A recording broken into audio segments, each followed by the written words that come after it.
Si. Voilà, c'est bien, parce qu'il est déjà 19h, oui ou non?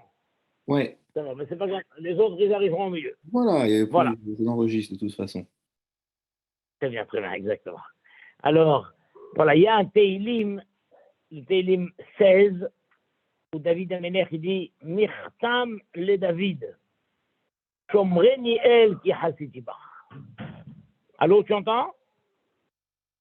Très bien, très bien. Arrêtez, non, c'est bien. Non. Allô, oui? Tout va bien. D'accord. Très bien. Alors, Mirtam le David. Ça veut dire quoi ce mot Mirtam le David? J'ai dit la couronne de David. Couronne, David, il avait une couronne. C'était quoi cette couronne? C'est qu'il disait tout le temps Shomreni el ki hasitibach. Protège-moi, Hachem, car j'ai confiance en toi. Ça veut dire quoi cette couronne? C'était ce qu'il répétait tout le temps. C'était un leitmotiv. David Amelech, il a fait son leitmotiv. En chaque circonstance, il disait Shomreni el ki hasitibach. Et bien maintenant, on apprend que chaque juif, il doit avoir un leitmotiv qui lui correspond. Il y en a qui disent Ishtabach Shemolat. Il y en a qui disent Baruch Hashem. Il y en a qui disent Hasbe Hashem. Il y en a qui disent Odul Hashem Kido. Un juif, il doit avoir un leitmotiv et en toutes circonstances, il le répète. Donc le leitmotiv de David, c'était protège-moi Hashem, car j'ai confiance en toi. Protège-moi Hashem, car j'ai confiance en toi. Ça veut dire quoi? Par le fait que je mets ma confiance en toi, ça justifie que tu me protèges. Même si je ne mérite pas vraiment que tu me protèges. Mais le fait même que je mette ma confiance en toi, justifie que tu me protèges. Shomreni el ki hasitibach. Ça, c'était le leitmotiv de David. Eh bien, nous, on voit les enfants, bon voyage. Alors, le soir de Pessah, la Haggadah nous propose un nouveau leitmotiv. Quel est ce nouveau leitmotiv? C'est Baruch. Baruch. Baruch. Comme nous disons Baruch, Baruch Shemo. Baruch. On voit ça dans la Haggadah. La Haggadah dit Baruch Hamakom. Baruch. Baruch Shenatan Torah le'amo Israël. Baruch. Après quelques paragraphes, on dit Baruch Shomer Abtarto le Israël. Baruch. On voit que c'est le leitmotiv de la soirée de la Haggadah. Baruch. Donc qu'est-ce que c'est que ce Baruch? Pour ça, on va expliquer chacun des termes. Quand on dit Baruch HaMakom, Makom, c'est un des noms d'Hachem. Hachem, il s'appelle le Makom. Pourquoi? Parce qu'Hachem, il est le Mekomo Shel Olam. C'est pas comme les gens croient qu'il y a le monde et Hachem est dans le monde. Ah, Hachem n'est pas dans le monde, c'est le monde qui est dans Hachem. Parce que la question est connue. Comment Hachem a-t-il pu créer le monde? Mais pour créer le monde, il aurait fallu qu'il y ait un vide. Mais il n'y a pas de vide, puisqu'Hachem, il remplit tout. Donc, où Hachem a trouvé de la place pour créer le monde? Il remplit tout. Alors, il y a ce qu'on appelle, la Kabbalah l'appelle le Tzimtzum. Hachem, il s'est retréci un petit peu, il a laissé un vide, il a créé le monde, hop, et il s'est réétalé. Donc, le monde se trouve dans Hachem. Dans Hachem. C'est pour ça que le monde, on appelle, c'est Mekomo Shel Olam. Donc, quand on dit Baruch HaMakom, ça veut dire béni soit Hachem. Et pourquoi on utilise ce terme-là? Parce qu'on voit, Hachem, il a plusieurs noms. Il y a Elohim, il y a Yud Kevavke, il y a Shin Dalet Yud. Baruch HaMakom, tel qu'on l'a dit, puis c'est le créateur. Donc Baruch HaMakom, c'est béni celui qui a créé le monde. Quand on veut bénir Hachem par rapport à la création, on dit Baruch HaMakom. Quand on veut bénir Hachem par rapport à son intervention dans le monde, alors là, si c'est l'intervention de Midat Hadin, on dit Baruch Elohim. Si c'est l'intervention de Midat Rahamim, on dit Baruch Hashem. Mais quand on veut bénir Hachem en tant que créateur du monde, Baruch HaMakom. Et effectivement, un juif, il doit s'émerveiller du monde. Il faut regarder le monde. Qu'est-ce qu'il est beau ce monde. Tu vois le ciel, tu vois les étoiles, tu vois les nuages, tu vois les planètes, tu vois la lune, tu vois le soleil, tu vois les galaxies. Et si un juif il a la possibilité d'avoir accès à un télescope, et il voit. Tu vois la voie lactée, tu vois. Un juif, il doit passer son temps à dire. Et puis dans le monde, tu vois les montagnes, tu vois la mer, tu vois les plantes, tu vois les fleurs, tu vois les animaux, tu vois les chutes de Niagara, tu vois le désert. Il y a une mitzvah d'observer le monde et d'être émerveillé par le monde. Et à chaque fois, tu dis, Baruch HaMakom. Bénis celui qui a créé ce monde. Qu'est-ce qui est beau ce monde. Qu'est-ce que c'est que ces merveilles. Qu'est-ce que c'est que cette harmonie. Qu'est-ce que c'est ça. Et tu vois la mer, et tu vois les fonds des mers. Et si tu as l'occasion de descendre au fond de la mer, et tu aperçois des créatures qu'on ne peut pas imaginer. Moi, quelqu'un m'a dit que dernièrement, avec un professeur, il a fait un stage et tout, et puis ils sont descendus au fond de la mer. Il m'a dit, mais il y a de ces poissons là-bas. De ces poissons. On ne peut pas imaginer. Des bancs de poissons. Ils n'ont même pas peur des hommes. Ils ne savent pas ce que c'est les hommes. Donc, au milieu, on se baignait au milieu de bancs de poissons. Des poissons. Émerveillé tout ça. Mais tout ça, on voit. Mais il y a toute une partie de la création qu'on ne voit pas. On n'a pas accès. Donc même si tu descends au fond des mers, mais il y a une limite que tu ne peux pas dépasser. Tu ne peux pas descendre plus bas. Et les chercheurs nous disent, les scientifiques nous disent qu'au fond, il y a des poissons qui ne montent jamais en surface. Des créatures incroyables. Il y a encore une vie incroyable là-bas. Et pareil, tout au fond du ciel, dans les galaxies, il y a des étoiles, il y a des soleils, il y a des choses. L'infini qu'on ne voit pas. Et même sur Terre même, il y a des endroits qu'on n'a pas accès. Il y a des endroits de la forêt d'Amazonie qu'on n'a même pas accès. On ne sait pas ce qui se passe là-bas. Donc quand je vois, je peux dire, que c'est beau. Béni soit le Créateur. Mais quand je ne sais pas sur quoi, mais je ne vois pas. Alors je dis Baruch. Donc, Baruch comme Baruch. Béni soit celui qui a créé ce monde merveilleux pour tout ce que je peux voir. Dans des photos, dans des films, dans des documentaires, dans tout. Bon, Hamakom. Mais il y a tellement de choses qu'on ne voit pas. Baruch. Après, Baruch Shenatan Torah le'amo Israël. Baruch. Béni celui qui a donné la Torah au peuple d'Israël. Et dès qu'Hachem a donné la Torah, ça c'est le Dieu qui dirige l'histoire. Baruch HaMakom, c'est le Dieu créateur du monde. Baruch Shenatan Torah l'amo Israël, c'est le Dieu qui dirige l'histoire. Et Hachem, depuis que Hachem a donné la Torah à Israël, il dirige l'histoire en fonction du peuple juif. Tout ce qui se passe dans le monde, c'est toujours en fonction du peuple juif. Quoi qu'il arrive. Tu vas dire, il y a la guerre en Ukraine et en Russie et tout, ben, ça ne nous concerne pas, ça. Non, c'est en rapport avec les juifs. C'est en rapport avec le peuple juif. Il y a 3 milliards de Chinois sur Terre, c'est en rapport avec les juifs. Il y a ceci, c'est en rapport avec les juifs. Tous les empires se font et se défendent en fonction du peuple juif.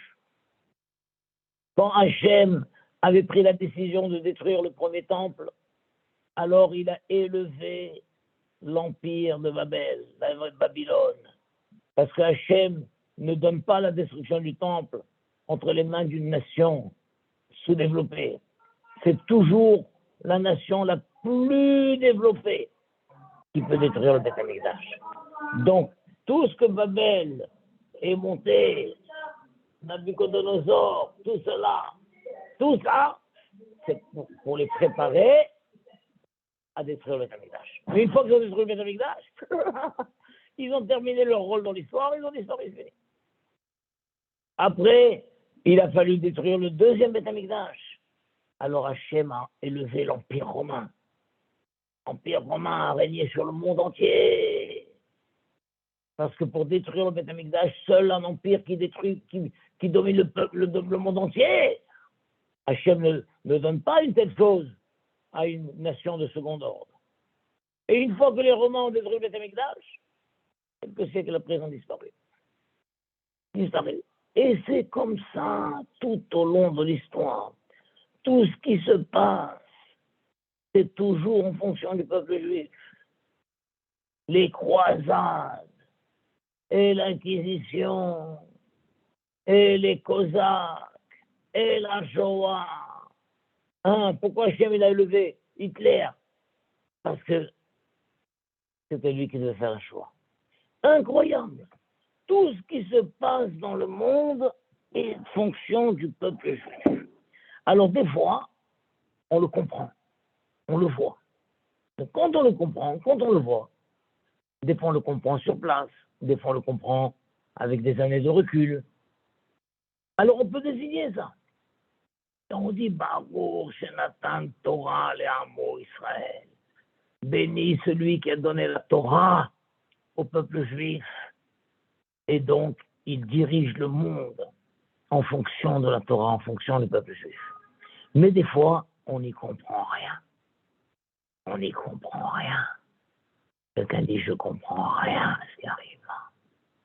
Eh bien, quand un juif ne comprend pas, qu'est-ce qu'il dit? Je comprends pas, je comprends pas, je comprends pas. Quand un juif ne comprend pas, qu'est-ce qu'il dit? Baruch, Baruch. Il y a quelqu'un, alors, tu comprends ce qui arrive là? Non, je comprends rien. Alors, qu'est-ce que tu dis? Baruch. Baruch. Baruch, c'est l'expression d'un juif qui ne sait pas ce qui se passe, il ne comprend pas ce qui se passe. Alors il dit Baruch. Ta émouna n'est pas ébranlée. Quelqu'un dit, dis donc, avec ce que je vis en ce moment, ma émouna, elle a pris un coup, hein, ma émouna a pris un coup. Pourquoi ta émouna a pris un coup? Parce que je ne comprends pas. Eh bien, tu ne comprends pas, dis Baruch. Baruch. Pareil, après on dit, Baruch Shomer Avtahto le Israël. Baruch. Béni celui qui garde sa promesse à Israël. Baruch. De quelle promesse on parle? La promesse que Hachem avait fait à Abraham. Hachem lui a dit à Abraham, sache que ta descendance va descendre dans un pays qui n'est pas le leur. Ils vont être asservis là-bas. Ils vont être opprimés. Mais après un certain temps, je les sortirai de là-bas. Je les sortirai avec une grande richesse. Et je leur donnerai la Torah et je les amènerai dans la terre d'Israël. Toute cette alliance qui a été faite entre Abraham Avinu et Hachem dans le Brit Ben Abtarim. On le voit dans Parashat Lech Lecha, le Brit Ben Abtarim. L'alliance entre les morceaux. Là-bas, Hachem a tout annoncé à Abraham. Tout l'avenir. Comment ça va se passer? Eh bien, Baruch Shomer Avtahto. Quand les Juifs sont sortis, on voit qu'Hachem a gardé sa promesse. Ils sont sortis effectivement. Ils sont sortis avec une grande richesse matérielle et une grande richesse spirituelle, puisqu'Hachem les a élevés à un niveau de Gdusha extraordinaire. Il les a menés hors Sinaï, il leur a donné la Torah, et ensuite il les a menés en Israël. Alors nous disons Baruch Shomer Avtahto l'Israël. Béni celui qui a gardé sa promesse à Israël. Et ça veut dire qu'Hachem, il avait de quoi se délier de sa promesse. Parce que les Juifs étaient tombés tellement bas. Et la faute peut délier Hachem sa promesse. Mais on voit qu'Hachem a gardé sa promesse, quoi qu'il en est.